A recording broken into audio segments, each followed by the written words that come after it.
Hello my friends, let's go straight to the front lines updates. We have some interesting news. Ukrainian army is pushing Russians in Vladimirovka and not far away from Pankivka. Just to remind you, this is the place of the big Russian assault which they conducted roughly 3 weeks ago and failed miserably. Well, initially it was the breakthrough of the Russian army, but they were not capable to control it properly, to supply it. That's why Ukraine was more effective here with the counterattacks. As you see, Russian army continued to be trapped in Kucherov Yar.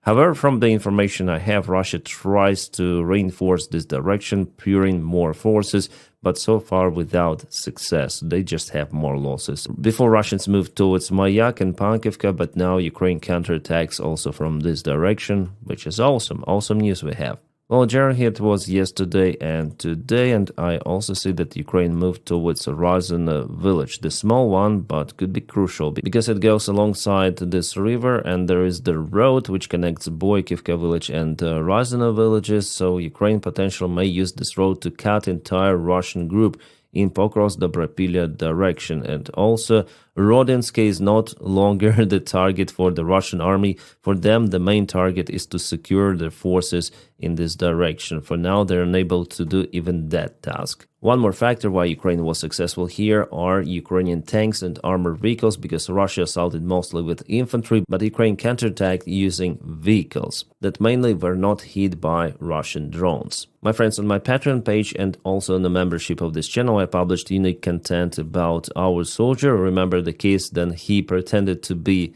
a Russian soldier and zeroed 2 of the real Russian ones. It happened also in Pokrovsk direction. So there was the interview conducted with this guy, and I translated it into English with my explanation of what really happened there, the story of our hero. So if you follow me on membership or Patreon, this story is available for you. The link for my Patreon page is available right in the video description below. Thank you guys for supporting my motivation to film more and more of those kind of the videos for Patreon and in general for YouTube. You're awesome. Now let's go back to this map. So potentially Ukraine has ability or capability to cut this entire Russian army group. Why? Well, because their supplies are very weak in this direction, and also there are just a couple of the settlements for Ukraine to take. So Russia could be in really huge trouble. We know that Russia accumulates forces, well, not here, but further away from the front lines, and they are preparing for the major strike. But so far, they're not doing huge movements. However, for the last 24 hours, Russians started the attack to Mirnograd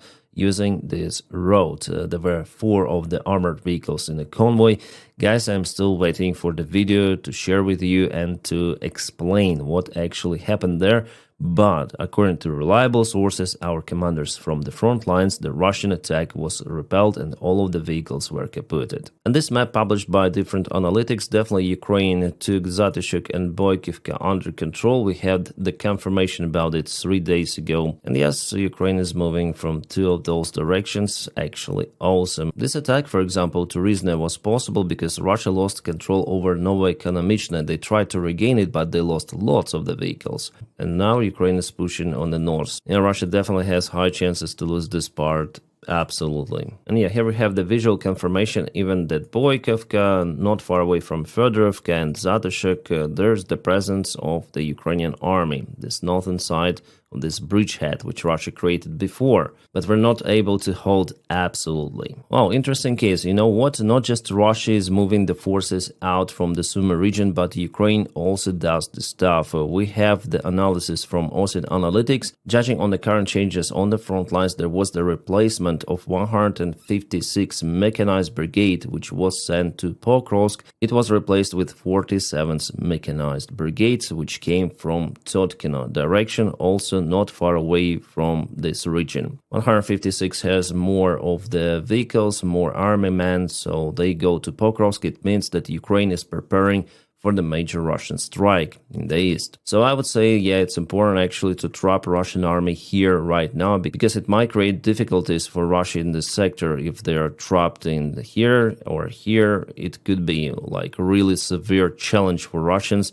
if they really want to intensify strikes and go on attack. In this case, they would have to resolve lots of the problems. And Ukraine also started a counterattack in Kamensk direction. This is the southern part of Ukraine, Zaporizhia, before Russians expanded this gray zone together with the red one, occupying Kamensk and Plavny. I think it's already their third attack attempt to get to Stepnogorsk, but it's on a higher elevation, as you may judge from this military map, and Ukraine repelled the Russians again from this very small block where there is the school and everything, but Russians are trying to go to Stepnogorsk. So we have this latest update on this military map showing that definitely Ukraine had the small counterattack. Russians could potentially use this part because there are still some of the buildings to hide their forces. Maybe they will try to regain it once again, we'll see. I think roughly 1 week ago I published this photo of the Russian FSB officers, the border control officers of Russia, who were caputed in Belgorod region. Well, here we have the confirmation about Ukrainian strike on their avant-post or checkpoint or headquarters, you may call it. HIMARS system in operation. It is a vaccine against the Russian FSB. It happened right at the border between Ukraine and Russia. I wonder why Russia kept their officers out there very close to the front lines in general, knowing that Ukraine has HIMARS capabilities.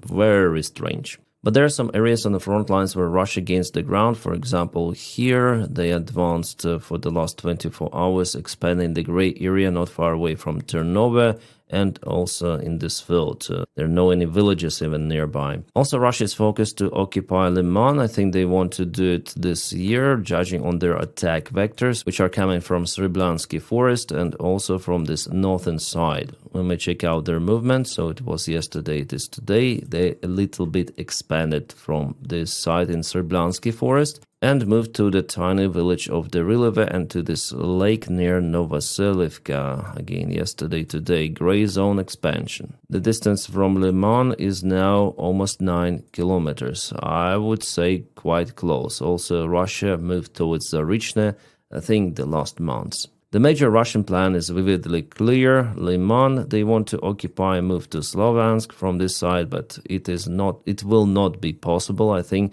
because there are just few of the bridges across the wide lake, and Russia wasn't able to cross the village in 2022, but they want to do it right now, which is kind of strange. I don't think that it is possible for Russians, especially now Ukraine may blow up those bridges, using, for example, even aviation gliding bombs or HIMARS. Ukraine has tools for it, let's say. And also Russians try to offense here, but so far absolutely not successful. Yeah, there was initial breakthrough, an urgent situation, but Ukraine managed to mobilize emergency fire brigades to extinguish Russians here. And now there is the threat for Russians in this sector. Interesting. About Pokrovsk, no movement of the Russian army towards the settlement. Mirnograd, it was attack attempt, but failed. Konstantinovka direction, no movement from Russians for the last couple of days. So in general, I would say front lines are more or less stable and Ukraine braces to repel Russian major strike in the east. When Russia may conduct it, I guess this month. Alright, analysis of the Wall Street Journal. I understand it's legacy media, but nevertheless, they researched the topic and they published some of the information about how far Ukraine may defend itself. And judging on the resources Ukrainian army has and obtains from partners, well, they say that the next 2-3 years, Ukraine will be capable to defend itself against Russian aggression in the same way it does right now. So Russians will not be able to achieve major results, any sort of the occupation of the big cities and so on. So it may continue like that, but we understand that the next 3 years will be also under Donald Trump's presidency, who is a very unpredicted guy. That's the lightest form I may describe him, really. But the good thing that Russia is unable to reach its goal in Ukraine and will not be able for many years. And after all, we'll see how Russian economy may play out. But I think Russia still has friends to sell their oil and gas, unfortunately. So Russia may sustain this war also for the next 2-3 years. Maybe even more, we'll see, but no one for sure may predict that future. This night, Russia again launched the attack on Ukraine, not that massive as the previous night so far. Well, I believe that Ukraine may also respond. Ukraine has capabilities, maybe not this night. I haven't received the information about Ukrainian drone or missile launches on territory of Russia.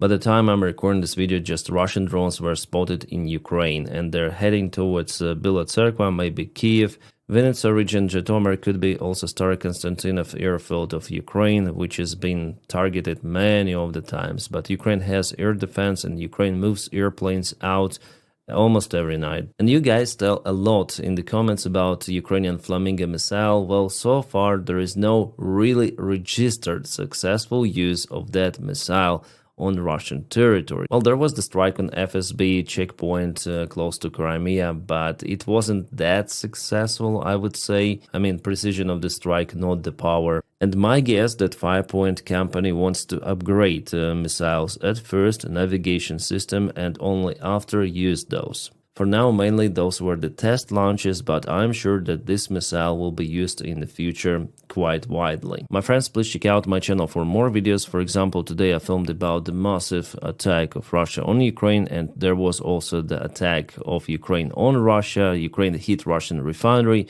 Druzhba pipeline once again. It could be also interesting for you. If you haven't watched it, I recommend it for you to watch. And we have members only content, as you may see. Yes, people support me financially, so sometimes I publish unique information for those guys who support me, because they're making my job really possible. You heard it, yeah, members and Patreons, you are making this possible, everything that I do on YouTube. And not only on different platforms as well. For example, uncensored content, mainly I publish on Telegram. For example, just a few minutes ago I reposted the video where Russians went drunk and shot themselves. Real raw image is available out there.